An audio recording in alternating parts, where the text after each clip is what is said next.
Okay. I'm gonna do 4 Peter Worlds, Buuttts. For consistency's sake, I will be doing them sequentially.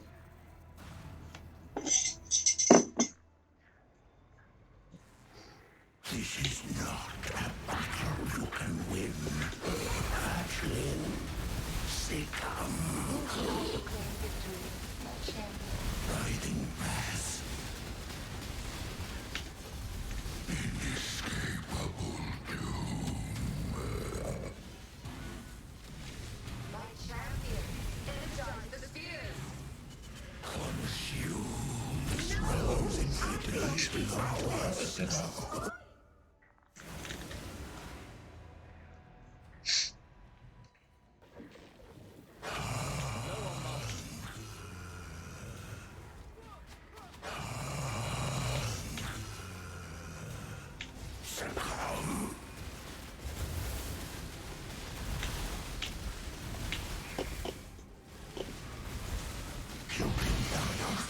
Escape from pain. Or at least until the others arrive to challenge it as well. Get good. I'm good.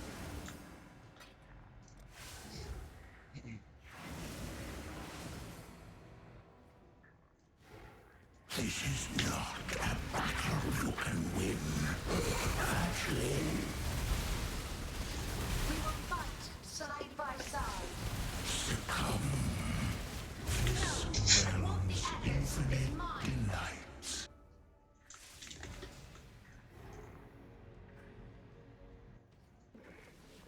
Inescapable doom. My champion, energize the spears.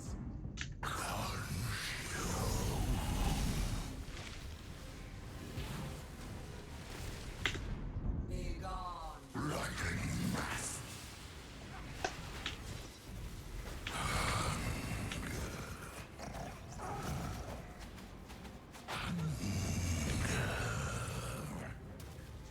Riding mass. Succumb. Riding mass.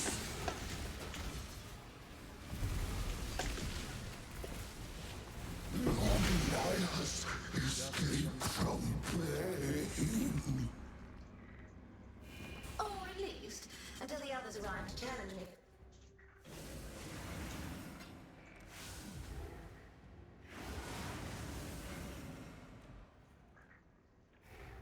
This is not a battle you can win. Hatchling. We would also claim victory, my champion. Succumb. Riding mass. Inescapable doom. My champion, energize the spears.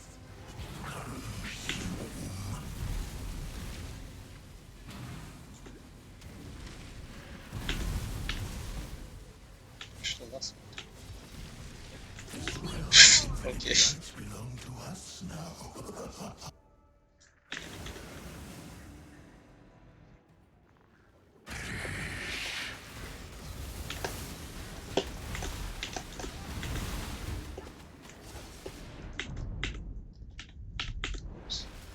Riding mass. Succumb.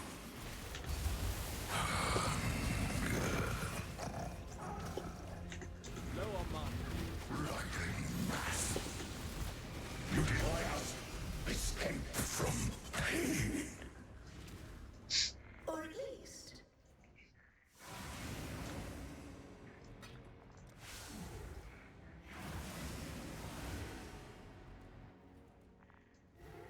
It is not a battle you can win, hatchling. We would also claim victory, my champion. Succumb. Inescapable doom. My champion, energize the spears.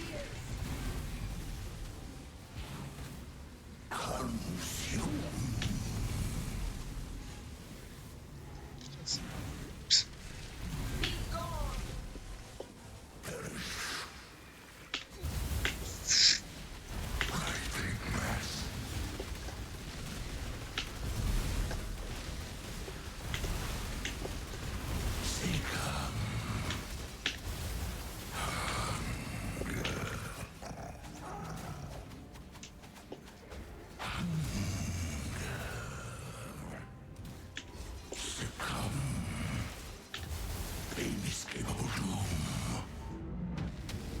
My champion, energize the spheres.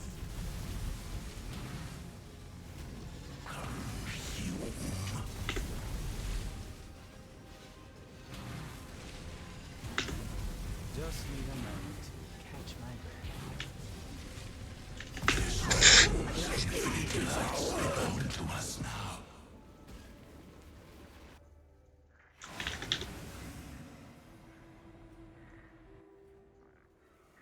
Riding mass, escape from pain. Oh, release. As usual, nothing much really drops except for nothing. Okay. Oh, it's -4 though. That's not too bad. That's 4 divines. Okay, I guess I broke even. Okay. I will do some mapping.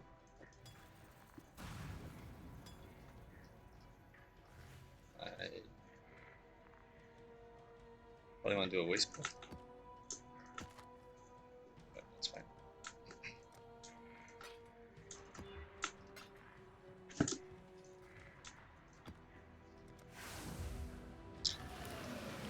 So the primary purpose of this build is mostly for out and go, just because of how the explodes work. That was fun.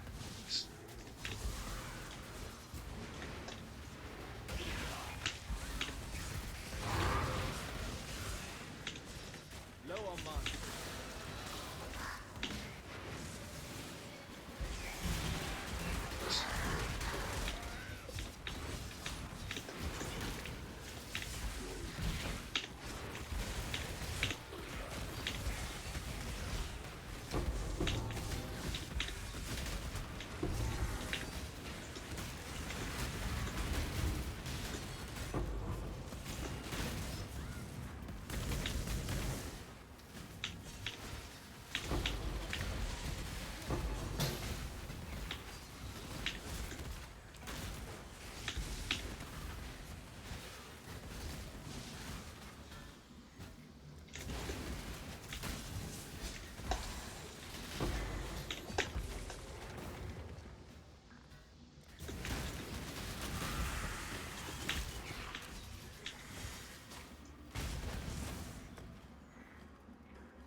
We are friends now.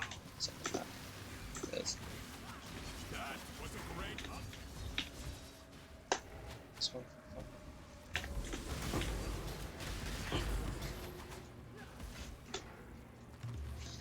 We'll try another map. Maybe do dunes or something.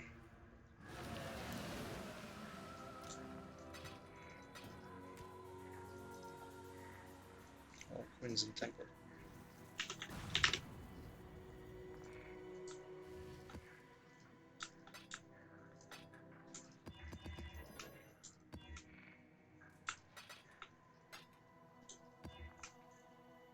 It's the only thing you can't do, physical reflect. There is ways to mitigate it, but I personally don't want to do physical reflect.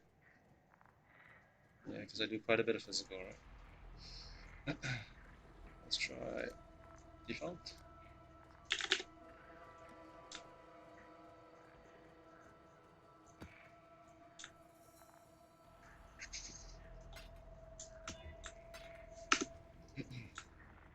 So for map mods, you can pretty much do everything. Except Fizz Reflect. Minus resistances is a bit annoying, but increase reflect or something you just don't want to do. Because you need immunity for it.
For alters, the only thing you don't want to click is minus max minus resistance, because they're not overcapped.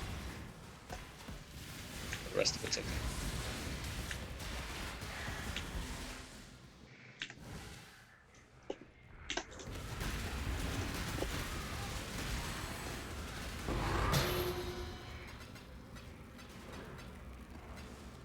So if all single target damage, because you're using slower Helix, there's some delay, but once it ramps up, it just kills most things.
Okay, I'm gonna briefly run through how league start for this will look like, because I did this build.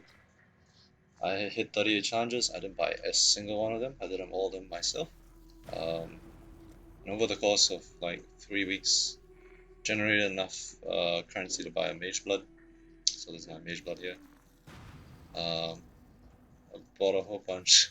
I actually had this set up for if I had time, but I didn't. So bought a H-Forge as well. So that's maybe about 3-4 mirrors worth of items. What mirrors are right now? I'm not sure, but yeah, I still have a lot of things I haven't liquidated. I wasn't that active in clearing stuff, so I didn't actually liquidate everything for my mage blood. I literally just sold items, and liquidated only things that could give me a good currency for the time spent trading.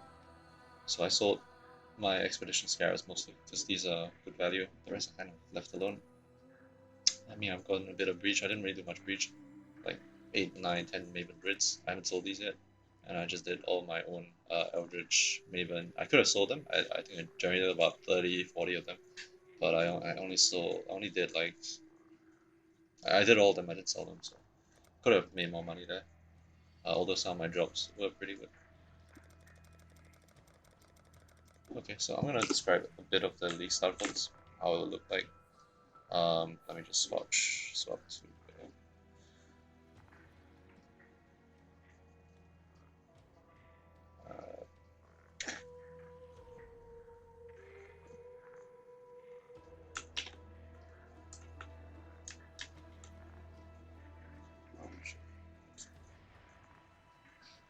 Should have done this ahead of time.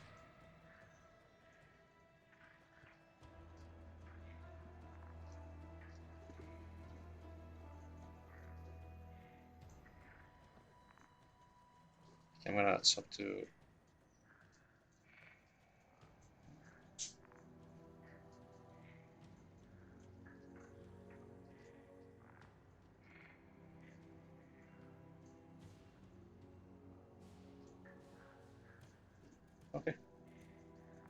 So this is generally how I want to go about describing the league start and how itemization works. And so this is what I currently am at just right after week 3, maybe a few days after week 3.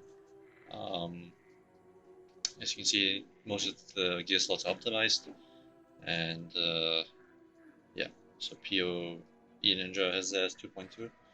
When I actually get everything in POB, it's closer to 10 mil poison DPS, but not factoring the amount of multi hits from from slow projectiles. So I think likely is that this build probably, when ramped up, hits the cap of 33 million poison DPS. You don't go beyond that. So it kind of does the same as an endgame assassin with a pneumatic dagger from last league. The difference with that and this is that this is considerably tankier. As you can see, I can play like shit on Ether and still kill it, and I don't feel like it's that painful. And it mats pretty well. I hit 99 on. I actually hit 99 on this maybe about week 1, just after week 1, or maybe it's like midway or week 2, and then from then on I didn't bother to get to 100 because it's just too much of a hassle. So let me just go through the day. I don't really have day 1 or 3 because I don't think I was playing this game really slowly, so I don't think PoE Ninja captured my first 3 days. So initially what you want to do is, as a league starter, when you hit, I think, was it Act 7, 6, or 5 or 6, you start to do heist. I would suggest you do heist mainly because you then generate a lot of these small chaos, like you get guaranteed chaos per heist, right? And then you can just buy more heists with AWP chances.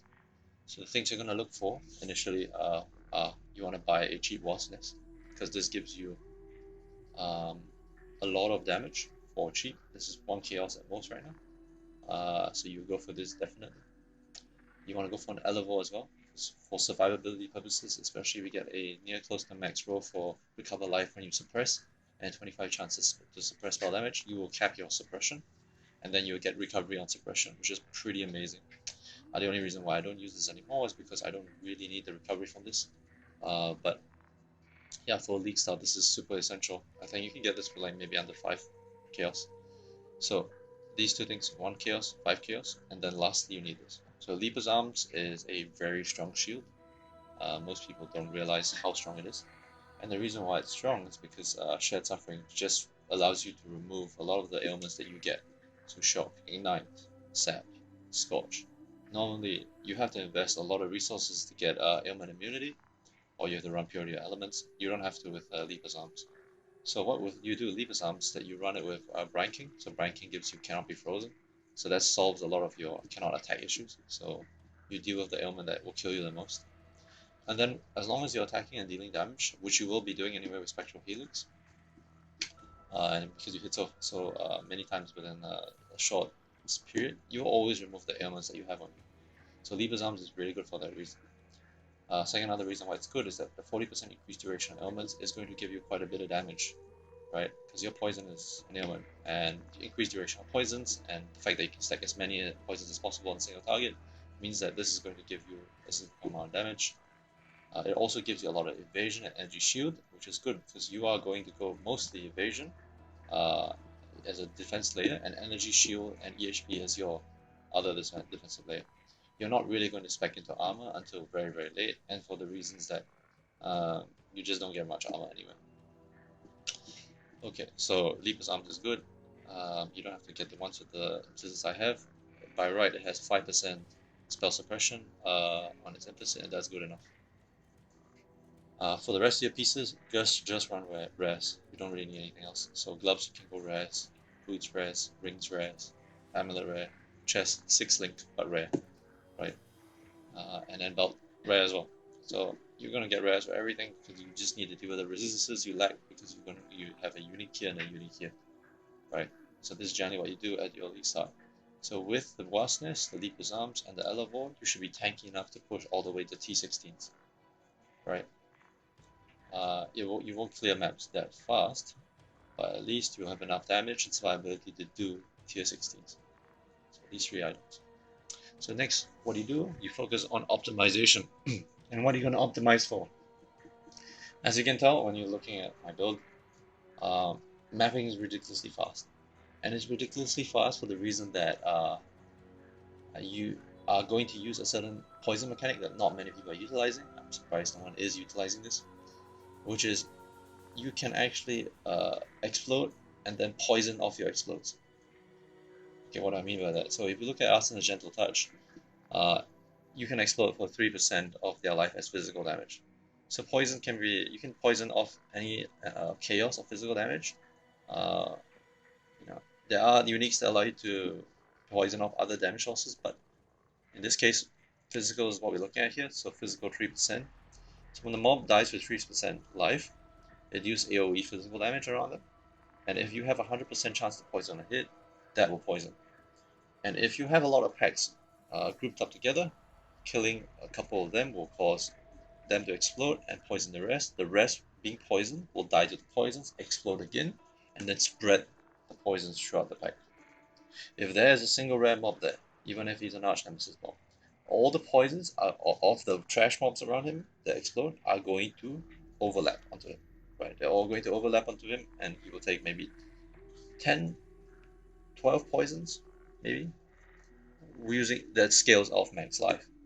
So 3% of the max life of the mobs there are going to be dealt as physical damage. That physical damage is that it applies poison, and all the poisons stack on that one rare, and the rare dies anyway.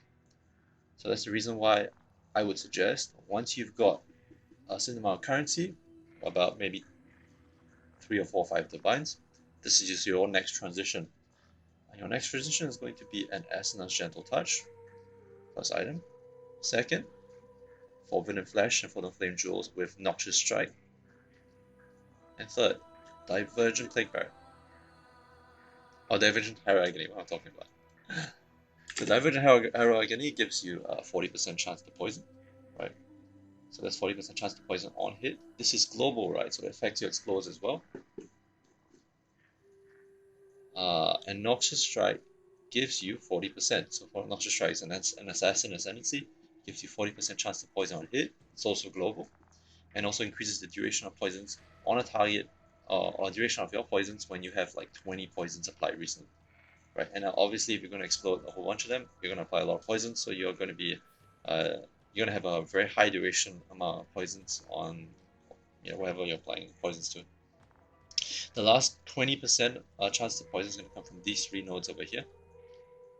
It gives you about 25% chance to poison. So these 3 nodes with Divergent Harrow Agony and Noxious Strikes, you will have 100% chance to poison on all hits, including explode hits. So with those 2 combinations, you will start to zoom maps really fast. In fact, you will zoom very fast to the point where a lot of your mapping playstyle is going to be like this. You're going to use Spectral Helix to get max Plague Bearer. In this case, my Plague Bearer is 28 because I've optimized for it. But with max Plague Bearer and with the 20% increased max Plague Bearer value on Poison Masteries, you're going to be able to just use your Plague Bearer and run or Whirling Dash into mobs. The Plague Bearer will kill a few trash mobs. Those trash mobs will explode. And because those trash mobs will explode, and your Whirling Blades is going to apply Temporal Chains, by the way, because you have Ascendancy Gentle Touch. Those trash mobs are going to explode, and when they explode, they poison, right? So that's the Alkan Go farming strat that I'm looking for most poison builds. In fact, if you're playing any poison build, right, especially on the Trickster, spell-based, whatever, you're going to use this combination just because of how strong it is on mapping. You saw how big the explosions were, right? You'd hit one of them, the whole screen just blows up. Okay. The next item you're going to look for is you're going to get a Death Rush. And the reason why a Death Rush is good, please get a 2-second adrenaline one on average. 1 second is terrible, 3 seconds is optimal, 2 seconds is minimal. That's all you need. Okay, so the reason why you get a Death Rush is because adrenaline gives you 100% increased damage, which is also global. And 100% increased damage is going to affect your explodes and your poisons, right? So you want to do that to make this even more effective. And as you're doing that, because you're getting 2 more uniques, so this is going to be a unique ring. This is also going to be a unique. So gloves, they have no resistances. So as you're going to scale like this, you have to make sure all the resistances are clustered around your remaining res. So what I would suggest is before you transition to this, is that you start getting very high res items on your chest armor, your rings, your boots, your ammi, and your belt. Yeah, so that being said, let's move on. After you do that, you should be almost a weekend, right? You should have farmed up. If you play reasonably frequently, you should be making at least 2 to 3 divines an hour just doing up, like as a bare minimum. I'm not gonna talk about these strats for farming, but you can see like based on how fast I was mapping, if you are doing somewhat similar to that, you should be getting currency pretty fast just selling stuff. So let me go to day 5. See if there's any changes. I don't think so. Yeah. No.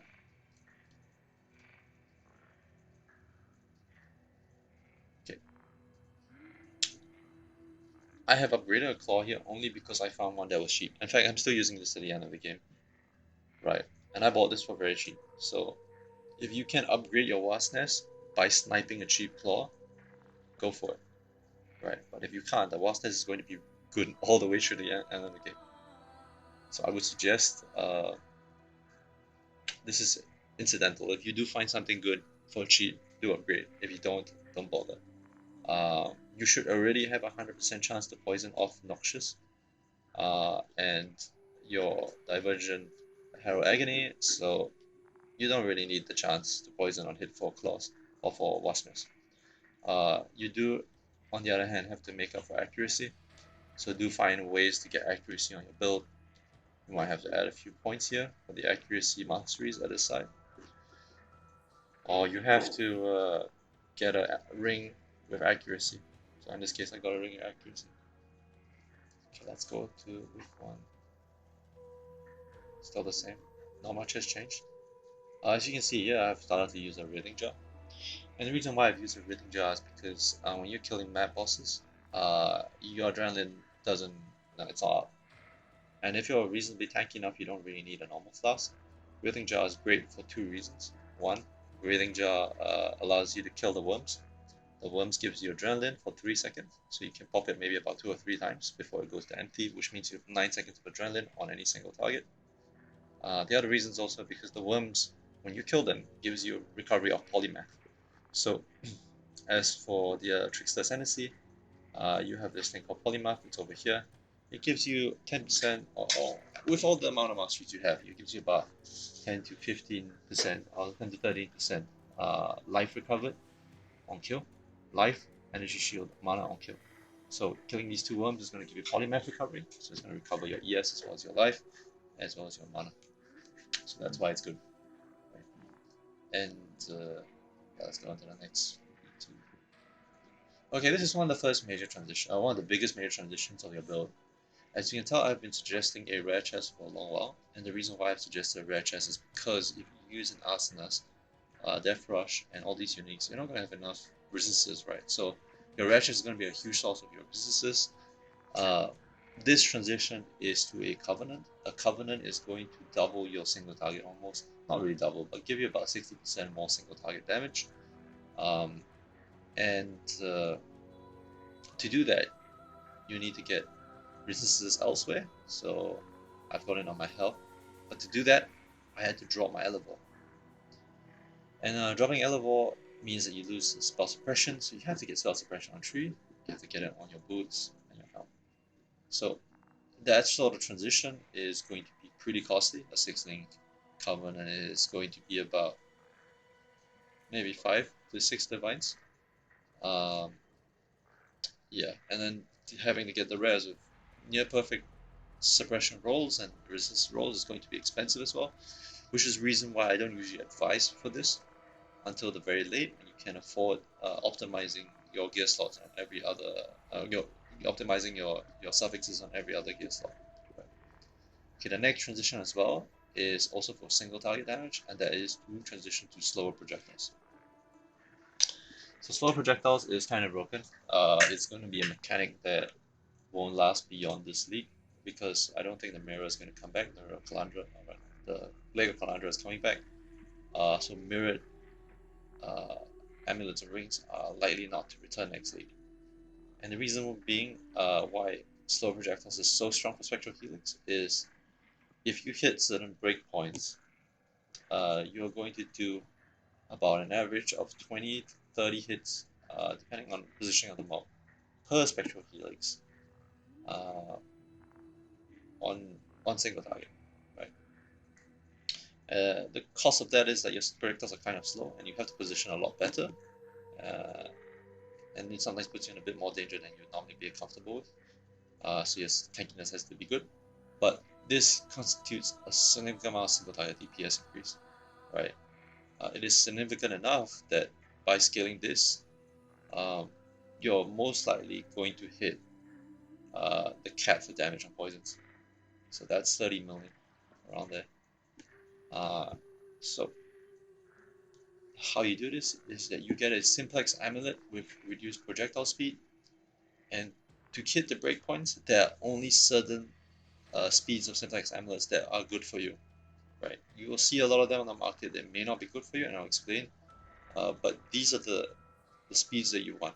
You want at least 72 to 74 reduced projectile speed, or 82% reduced projectile speed. You will not, any other amulet outside this range, or outside these speeds, do not get. It's not going to work for you. And the reason being is that the ideal reduced projectile speed for Helix is going to be 92 to 94% or 95%, 92 to 94%. Your amulet giving 72 or 70 to 72 to 74, you can actually get up to 20% increased. So you have 20%, 10% reduction here, 10% reduction here on the notable here and the small passive here, and that puts you to 92 to 94. Right. If you are at 82, you can remove the notable and only have the small passive, and that will give you 92. Every other speed will either be too high, you will exceed the breakpoint value, so the breakpoint value is 95, or be too low, lower than 92, which is you get less damage. So at 95, the reason why is that if you go beyond 95, you're going to, some of your hits are just not going to register, and if you're going below 92, you're just going to hit less times. That being said, single target, what can boost your single target the most is going to be slow projectile attack, and yeah, to that you do this. Okay, this is generally where I'm going to stop at, because at week 2, this gear is going to be able to help you clear 38 challenges. I actually got to 30 something challenges with this. I killed all Ubers with this, and I didn't have any problems. Last few challenges were mostly to just buy maps to clear, or blight maps. So yeah, you can be able to comfortably clear the game with this progression gear. So that's all that is to it. Week 3, which is now, is mostly me generating currency and just buying expensive things like Mage Blood. But yeah, that's not much else.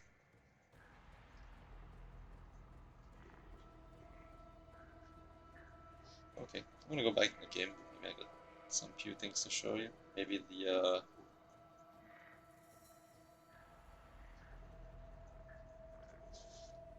passive tree. Okay, when it comes to passive trees, let's say your glorious vanity drill, you're journey on the path like this because this gives you a lot of damage from poisons. These are hybrid physical and chaos damage ones. This gives you a lot. This is actually probably one of the highest damaging nodes you can get for poison. So you do get this. One life as well. It's path here. This is chaos mastery. So you obviously want to get as many different masteries as possible. So you can get chaos mastery here. You can get 1% chaos damage over time multiplier plus 4% of chaos resistance. You're going to be able to cap your chaos resistance. So I'm at 76 now. So this is quite a bit of damage. Part here you do 1 sockets, because sockets can give you attack speed, maximum life, poison duration, and damage from poisons, or resistances, whichever helps you out the most. You're going to go here because you want the reservation, right? You're going to be running discipline. I'm running Flesh and Stone because I like the blind. I like the reduced damage, less damage outside when they're not nearby. So that helps you deal with off screen. Discipline, Grace, how agony. Yeah. So you path here as well for the life nodes.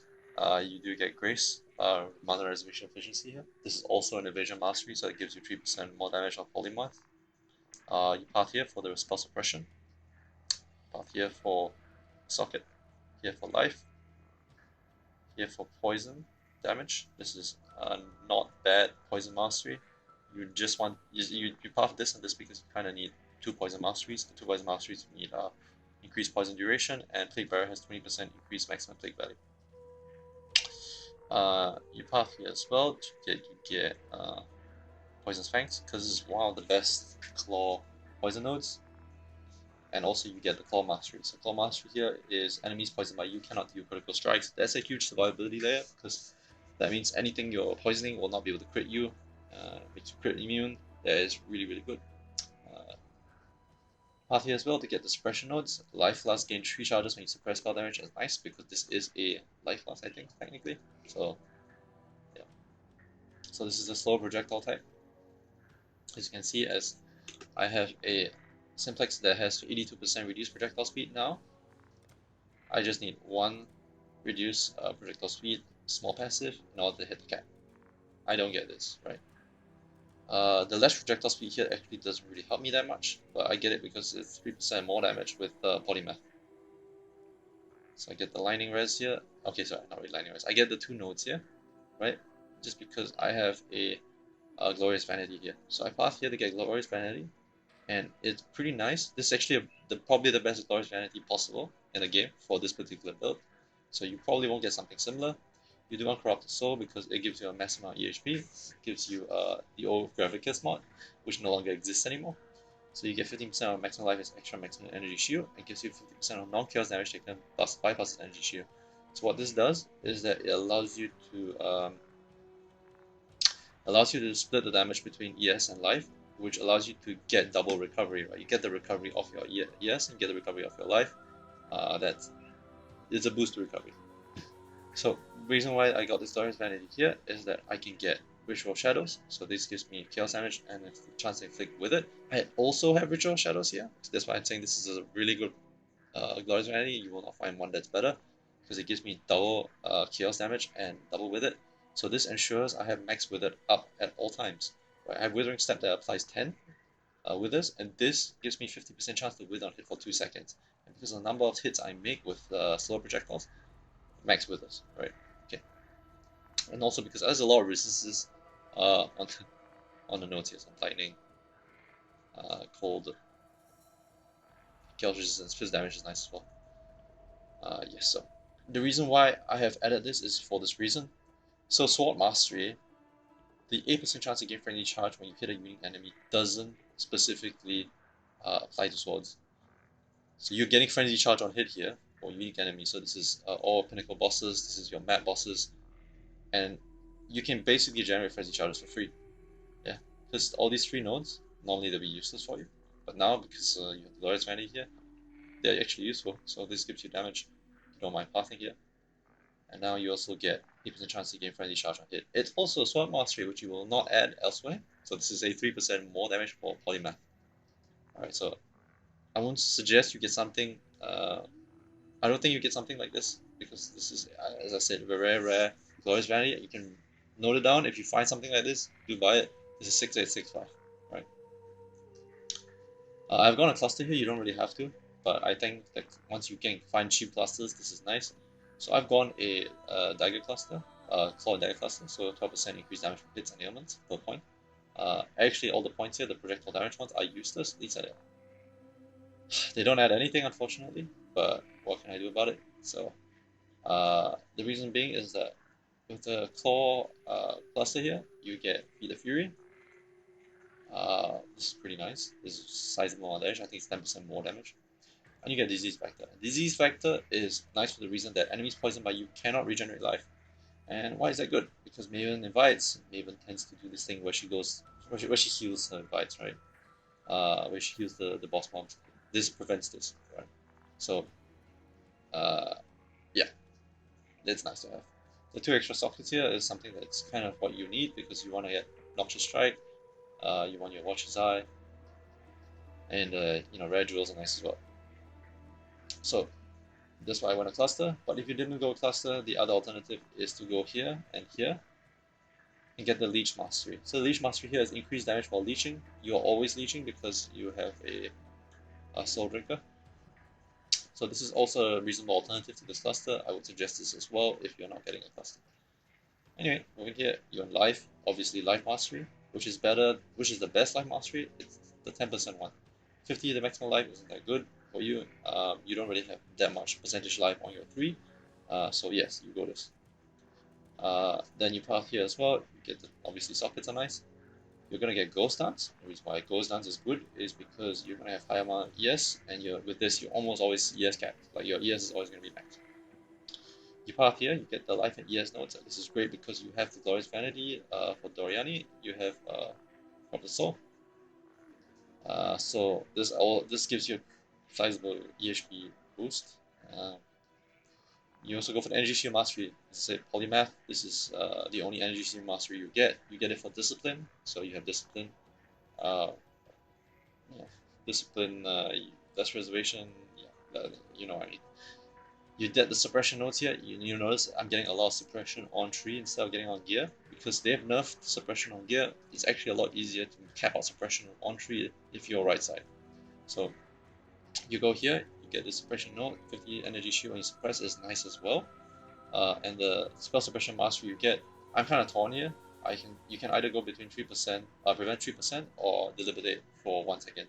I think the deliberate is affected by temporal chains. I can't confirm this, but if it does, then you will probably have like maybe a 2-second deliberate, which is 10% less damage, right? So I either one of the two.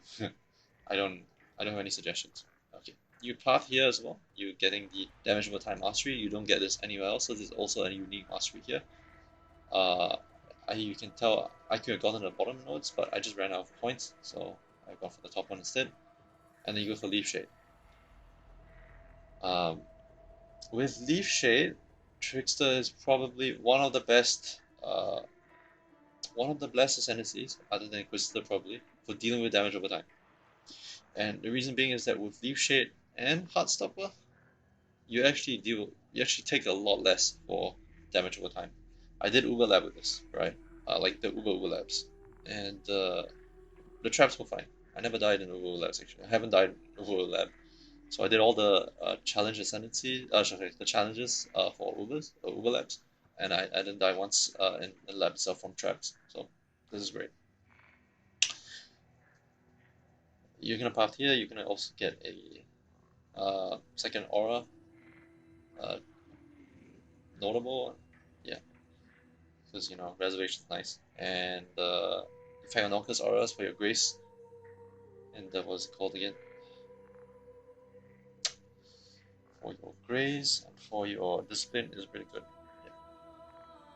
Okay, so you path here as well, getting Whispers of Doom and the Curse Mastery. So Curse Mastery is its own unique mastery as well. 3% more damage to Polymath. Hindered is nice because as enemies are cursed are hindered, they 15% reduced movement speed. They are less likely to run out of my Spectral Helixes, right? So I'm gonna hit many times. Whispers of Doom is nice too because you can then apply a second curse. I've gotten a curse on hit ring, so this is Despair. This is a pretty nice ring. I made it pretty cheaply. This was 5 divines, 6 divines at max. I sniped a pretty good base with accuracy and Despair with open suffix. So what I did afterwards was suffixes cannot be changed.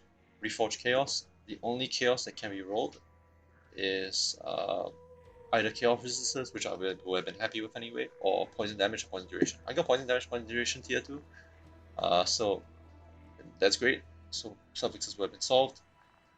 Suffixes cannot be changed again, and then use a Veil Dog. And then I blocked mana, Unveil for life, crafted non-channeling skills with -7, and then just did a blind exalt slam and got T1 Fist. So yeah, that's how I crafted this for less than 5 divines. So this is how I got the Despair and Temporal Chains, right? And then you have Whispers of Doom. So let's go to Ascendancy. Alright, so when it comes to Ascendancy, the first Ascendancy you're going to get when you're leveling is going to be this. The reason why is because Polymath is just so broken. I believe if you are buying a Polymath jewel, you know, the Forbidden Jewels, it's like 30-40 divines or something. Because Polymath is just so broken.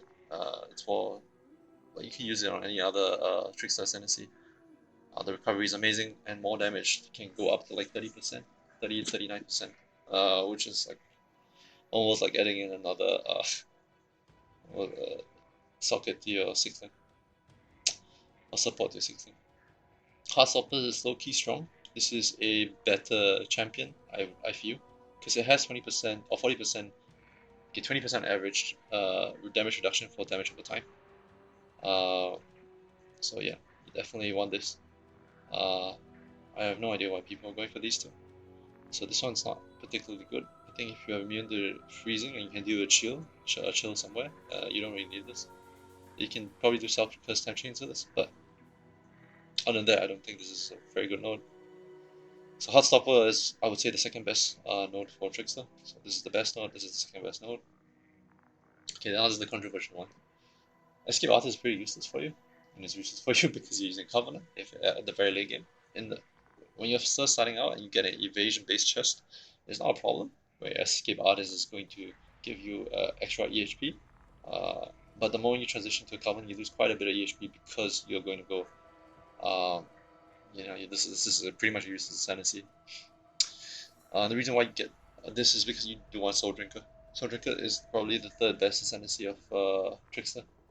And the reason why Soul Drinker is so good is that you have Energy Shield over Leech, and you have percentage of damage leech as energy shield. So when you mean by damage leech energy shield, I think it means everything. Like explodes, your 3% explode is going to count as, and you can leech off that, right? And then you can probably leech off your spectral helix hits as well. So you leech energy shield from everything. It means you're almost always capped at energy shield with Soul Drinker. 20% increased attack and cast speed is nice as well.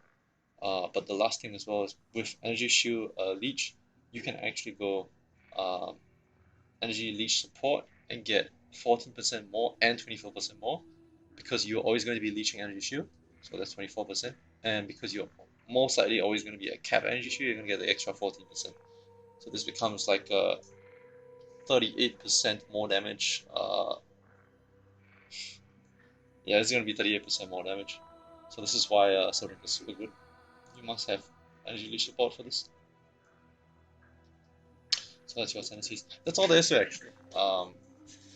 I am done with the league, so I'm probably gonna quit. Maybe doing a bit of last league, end of league gambles. Maybe do a bit of Trial Masters. See what I get. I'm hoping obviously I don't need a Hate Forge anymore. But it'll be fun to just roll some stupid shit. Oh yeah, Flask. So let's talk about Flask. I honestly with a Mage Blood here. My Flask are optimized for Mage Blood, but let me see if I can find my old Flask. I don't think so. I think I've sold them. No, I didn't. Okay, so my old flask are this. You're gonna go for Flagellant's Flask. Reduce effect curse. You want a Quicksilver, Silver Flask, a Stibnite. Oh, actually no, not really Stibnite. Since Rebirth and J Class. So these 4 flasks along with your reading. So what you want here is attack speed, reduce effect curses, evasion rating. Right, that's all there is to it. Yeah, and that's all. Alright, so this is Annual League for me. I'm done with challenges, as you can see.